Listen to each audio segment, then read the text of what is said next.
மீண்டுமாக கனமுதல் மிக கனமழை பொறுத்தவரை தமிழ்நாட்டில் ஒரு சில மாவட்டத்தில் பதிவாக வாய்ப்புகள் இருக்கு.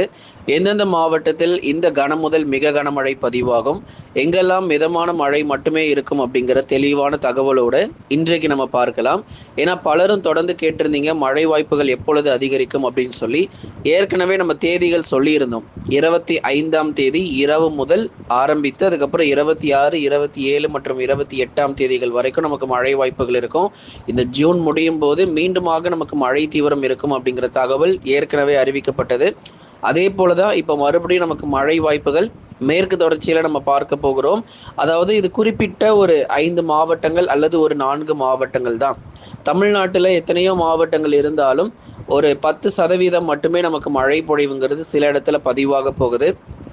அதனால எந்தெந்த மாவட்டத்திற்கு மிக கனமழை கிடைக்கும், எங்கெல்லாம் கனமழைக்கான வாய்ப்பு இருக்கு, எங்கெல்லாம் மிதமான மழை மட்டும் பெய்யும் அப்படிங்கிற தகவலோடு இன்னைக்கு நம்ம பார்க்கலாம். யாரெல்லாம் இன்னும் லைக் பண்ணாம இருக்கீங்களோ மறக்காம அந்த லைக் பட்டன் கிளிக் பண்ணுங்க. புதுசா இப்போதான் ப்ரோ உங்க சேனலே நான் பார்க்குறேன் அப்படிங்கிறவங்க மறக்காம அந்த சப்ஸ்கிரைப் பட்டனை கிளிக் பண்ணிட்டு போங்க. ஏன்னா அப்போதான் அடுத்து வரக்கூடிய எந்த தேதியில மழை தீவிரமாகும் அப்படிங்கிற தகவல் உங்களுக்கு தெரிய வரும். நண்பர்கள் உறவினர்கள் எல்லாருக்கும் தெரியப்படுத்த ஷேர் பண்ணுங்க, அவங்களும் பார்த்து பயன்பெற்றுக் கொள்ளட்டும். தமிழகத்தில் மீண்டும் ஒரு சில மாவட்டங்களில் மிக கனமழையானது தொடர்ந்து அதிகரிக்கும். இதுவரைக்கும் நமக்கு மழை சரிவர இல்லாமல் மிதமான மழை கனமழை மட்டும் ஆங்காங்கே பதிவாயிட்டு இருந்தது. இப்போ மறுபடியும் மிக கனமழையானது தொடங்க இருக்கிறது. இதன் காரணமாக மேற்கு தொடர்ச்சி மலையொட்டிய மாவட்டங்கள் நம்ம எல்லாருக்குமே தெரியும், நீலகிரி, கோவை, தேனி, தென்காசி மற்றும் கன்னியாகுமரி போன்ற மேற்கு தொடர்ச்சி மலையொட்டிய மாவட்டங்களில் மீண்டும் மழை தீவிரம் அதிகரிக்க வாய்ப்பு இருக்கு. அதனால இந்த நீலகிரி மாவட்டத்தினுடைய மேற்கு பகுதிகளில் இருக்கிறவங்க, கோயம்புத்தூர் தெற்கு பகுதியில் இருக்கிறவங்களுக்கு மிக கனமழை எச்சரிக்கை உண்டு. வால்பாறை, சோலையாறு, சின்னக்கல்லார், அதே மாதிரி நீலகிரி மேற்கு பகுதி, அவலாஞ்சி, உதகமண்டலம், குந்தா மற்றும் அதன் சுற்றுவட்டார பகுதிகள், இந்த இடங்களிலும் மழை தீவிரம் பொறுத்தவரை அதிகரிக்க வாய்ப்பு. ஓரிரு இடங்களில் மிக கனமழையும் வெளுத்து வாங்கிடும்.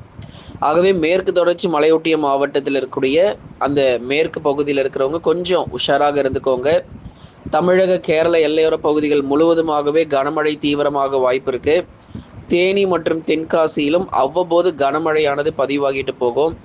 எல்லா நேரமும் அப்படியே வானம் மேகமூட்டமா இருந்துராது. ஒரு சில நேரங்கள் கனமழை சற்று தீவிரமாகி போகிறதுக்கான வாய்ப்பு இருக்கு. தேனி மற்றும் தென்காசியில குற்றாலம் போன்ற அருவிகளில் வெள்ளப்பெருக்கு மறுபடியும் ஏற்பட போகுது. அதனால தயவு செய்து குற்றாலம் போன்ற அருவிகளுக்கு குளிக்க போக வேண்டாம் அப்படிங்கிறத நம்ம சொல்லிடுறோம். ஏன்னா எந்த நேரத்திலும் சட்டென்று வெள்ளப்பெருக்கு ஏற்படுவதற்கான வாய்ப்புகள் அருவிகளில் நமக்கு காத்திருக்கிறது. அதே போல் ஏரிகள், குளங்கள் பக்கம்லாம் போயிடாதீங்க. ஏன்னா அங்கெல்லாம் நமக்கு அதிக அளவில் நமக்கு நீர் வரத்து அப்படிங்கிறது நம்ம தொடர்ந்து இருக்கும். மேற்கு தொடர்ச்சி முழுவதுமாகவே அநேக இடங்களில் கனமழை பொறுத்தவரை வெளுத்து வாங்க வாய்ப்பு. கன்னியாகுமரி மாவட்டத்தினுடைய மேற்கு பகுதிகளிலும் விட்டு விட்டு மிதமானதிலிருந்து கனமழை வரை கன்னியாகுமரி மேற்கு பகுதிகளில் எதிர்பார்க்கலாம்.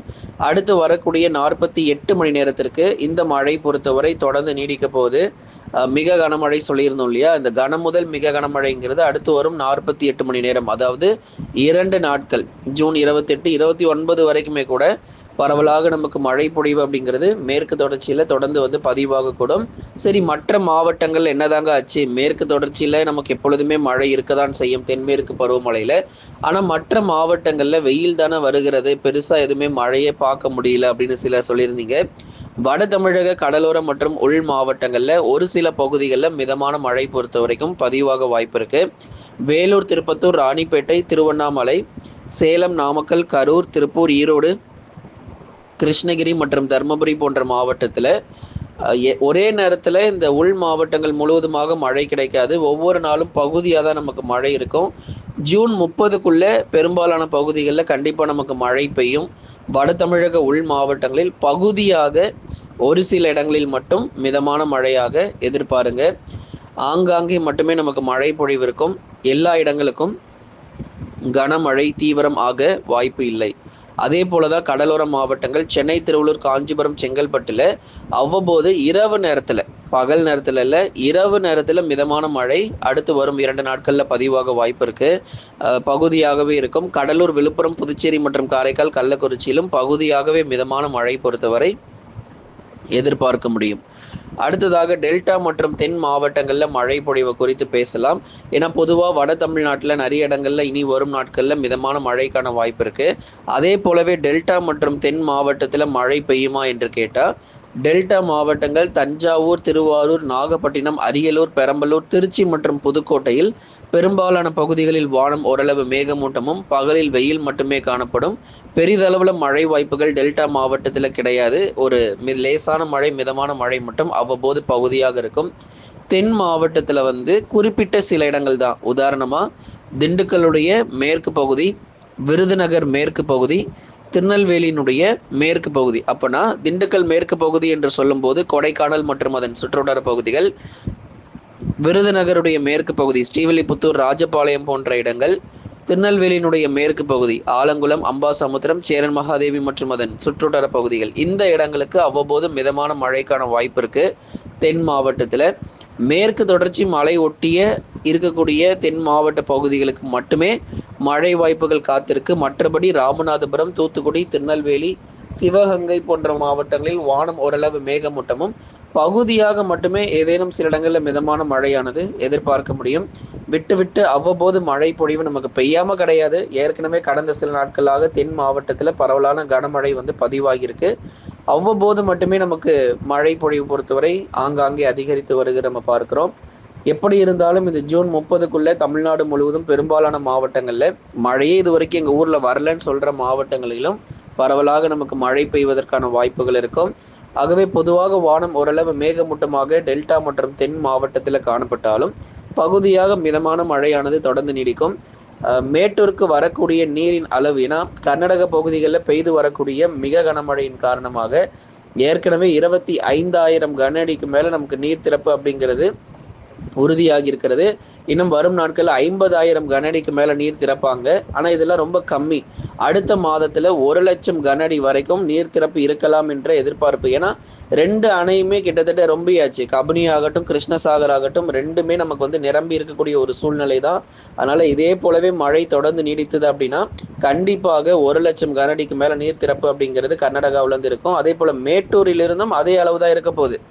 அங்கே அதிகமாக நீர் திறக்கிறாங்க, இங்கே குறைவாக இருக்குன்னு அப்படி கிடையாது. மேட்டூர் ஏற்கனவே முழு கொள்ளளவை நோக்கி போயிட்டு இருக்கு. அதனால வரக்கூடிய உபரி நீர் அப்படியே திறந்து விட்டாங்க அப்படின்னா காவிரி கரையோர பகுதிகள் இருக்கிறவங்க, குறிப்பாக திருச்சிராப்பள்ளி மாவட்டம் ஆகட்டும், சேலம் மாவட்டம் ஆகட்டும், அந்த மேட்டூர் அருகே இருக்கக்கூடிய அந்த காவிரி நீர்பிடிப்பு போன்ற பகுதிகள், அதை தொடர்ந்து மேட்டூர்லேருந்து திறக்கப்படக்கூடிய அந்த நீரின் அளவு அதிகரிக்கும் போது காவிரி கரையோர மக்களுக்கு கண்டிப்பாக எச்சரிக்கை அப்படிங்கிறது கொடுக்கப்படும். அதில் எந்த விதமான மாற்று கருத்தும் இல்லை.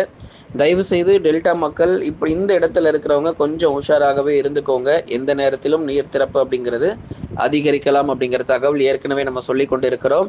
கர்நாடகாவில் பெய்து வரும் தொடர் கனமழை காரணமாக காவிரியிலும் நீர் திறப்பு மேலும் அதிகரிக்கக்கூடும். இங்கே மட்டும்தான் மழையான்னு கேட்டால் இங்கே மட்டும் இல்லைங்க. மகாராஷ்டிராவில், மத்திய பிரதேசில், ஒரிசா, அசாம், மேற்கு வங்கம் போன்ற இடங்களிலும் மழை விடாமல் வெளுத்து வாங்கிட்டு இருக்கு. தினந்தோறும் மிக கனமழை பதிவாகிட்டு இருக்கு. கேரளாவில் மறுபடியும் கனமழை பொறுத்த வரைக்கும் அதிகரிக்க ஆரம்பிச்சிருக்கு. நிறைய இடங்கள் நிலச்சரிவுகள், குறிப்பாக கேரள மாநிலத்தில் நிறைய இடங்கள் நிலச்சரிவுகள் பொறுத்த வரைக்கும் ஏற்பட ஆரம்பிச்சிருக்கு. ஏன்னா மழை தொடர்ந்து பெய்து கொண்டே இருக்கு அப்படிங்கிறதுனால, அதாவது ஒரு ஓய்வே இல்லாத ஒரு மழை பொழிவு கேரளாவில் விட்டு விட்டு மழை வந்து கொண்டே இருக்கிறதுனால நிறைய இடம் நிலச்சரிவுகள் ஏற்பட்டிருக்கு. தொடர்ந்து இது போன்ற காரியங்கள் அடுத்து வரக்கூடிய ஜூலை மற்றும் ஆகஸ்ட் மாதங்களிலும் இருக்கும். ஏன்னா அப்பொழுதும் தென்மேற்கு பருவமழை தீவிரமாகவே காணப்படும். நண்பர்களே, நீங்க மறக்காம ஒரு லைக் பண்ணுங்க, சப்ஸ்கிரைப் பண்ணி தொடர்ந்து சப்போர்ட் பண்ணுங்க. துல்லியமான வானிலை அறிக்கையை பெற்றுக்கொள்ளுங்க.